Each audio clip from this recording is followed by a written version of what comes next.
Bonjour à toutes et à tous, ici la partie brique de la chaîne Brick Bot. Vous l'avez vu à la miniature, aujourd'hui on va parler d'un set Jurassic Park, on va parler du set 76-958, l'embuscade du Dilophosaure. Et vous allez le voir, ce set en met plein la vue. Surtout à celle de Denis Nedry. Le set est sorti en juin 2023, et cette date n'est pas anodine, puisque c'est pour fêter les 30 ans du film. Pour rappel, le premier film est sorti le 11 juin 1993. Au niveau du set, on a 211 pièces pour 2 figurines. Tout ça pour la modique somme de 27 €. Mais comme je le dis à chaque fois, je vous conseille de vous renseigner sur les prix en allant notamment sur des sites de comparaison de prix comme Avenue de la Brique. Je vous mets le lien en description. D'ailleurs, dès le début du mode d'emploi, on doit poser ces pièces-là. Mais pour une raison obscure sur le mode d'emploi, elles ont une tronche complètement différente. C'est trop bizarre. Et d'ailleurs, ce n'est pas la seule coquille du mode d'emploi, puisque si vous regardez la voiture, vous pouvez voir que les stickers ont été inversés. Normalement, le pied de Dilophosaure et ce sticker sont censés se trouver de l'autre côté.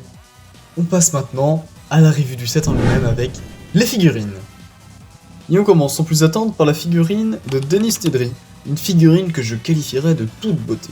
Déjà, sa tenue est complètement fidèle à celle du film, et ça c'est cool. Malheureusement, la figurine n'a pas d'impression sur les jambes, mais par contre, celles qu'on a sur le torse sont vraiment très bien faites. En fait, le torse est super bien détaillé, on a le petit logo Jurassic Park sur le ciré, et Lego a même fait sa petite fiche d'identification qu'il a autour du cou, franchement c'est de toute beauté. Et à l'arrière de la figurine, on a quelques plis et la capuche du ciré. Voilà pour le corps, on passe maintenant à la tête. On a donc une première tête où on voit Denis Nedry plutôt anxieux on va dire. On a quelques gouttes sur son visage. Est-ce que c'est de la pluie, est-ce que c'est de la transpiration? Je sais pas, peut-être que ce sont même les deux. Et pour sa deuxième tête, vous l'avez peut-être deviné, on a un visage où Denis Nedry s'en prend plein la vue. Du venin je veux dire. D'ailleurs, la figurine de Denis est accompagnée d'une mousse à raser, et la typographie est vraiment cool. Mais attention, ce n'est pas seulement une mousse à raser, puisqu'elle présente aussi un compartiment caché pour y transporter des embryons de dinosaures, et oui. Pour le Dilophosaure, encore une fois, c'est une figurine très belle. C'est pas la première fois qu'on voit ce moule, c'est la troisième fois si je me trompe pas. Par contre, les impressions sont nouvelles et elles sont vraiment très bien réussies. La figurine n'est pas articulée, mais on a quand même la possibilité d'ouvrir et de fermer la bouche. D'ailleurs, par rapport à la taille, on se rapprocherait plus d'un Dilophosaure taille réelle que celui du film. Mais bon, c'est toujours mieux que la première version de Dilophosaure qu'on a eue. Petite question pour ceux qui ont eu le set, est-ce que vous aussi vous avez eu une mâchoire supplémentaire? Si c'est le cas, c'est une jolie attention de Lego, parce qu'avec le temps, et à force de l'ouvrir et de fermer sa bouche, les petits points qu'on voit sur la mâchoire s'effritent. Et ça fait que sa gueule reste ouverte, et c'est par exemple le cas de mon côté pour le T-Rex d'un set Lego Dino.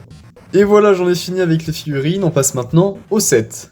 Pour la voiture, j'ai un avis plutôt positif, mais il y a quand même quelque chose qui me chiffonne, c'est l'avant. Je sais pas, à ce niveau-là, j'ai l'impression que c'est trop large, ou qu'il y a quelque chose qui dérange un peu. Mais bon, à part ça, je trouve qu'elle est bien.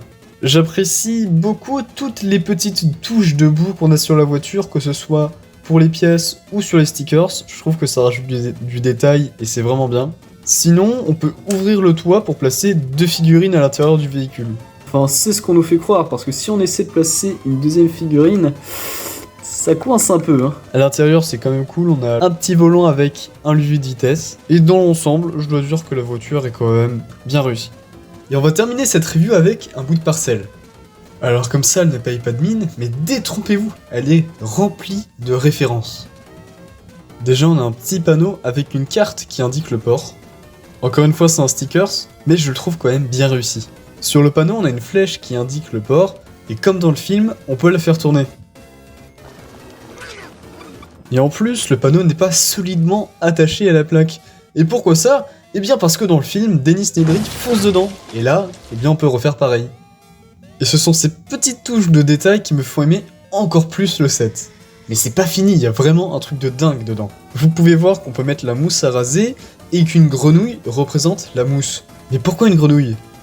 Eh bien dans le film, les scientifiques vont combler l'ADN des dinosaures avec ceux d'une grenouille. On ne la retrouve pas uniquement dans ce set, puisqu'il y en a une dans chaque set, et je trouve ce détail mais incroyable, vraiment. Pour le décompte, on a une grenouille mousse, une grenouille caca, une grenouille fleur, une grenouille pâtisserie, Et enfin, une grenouille.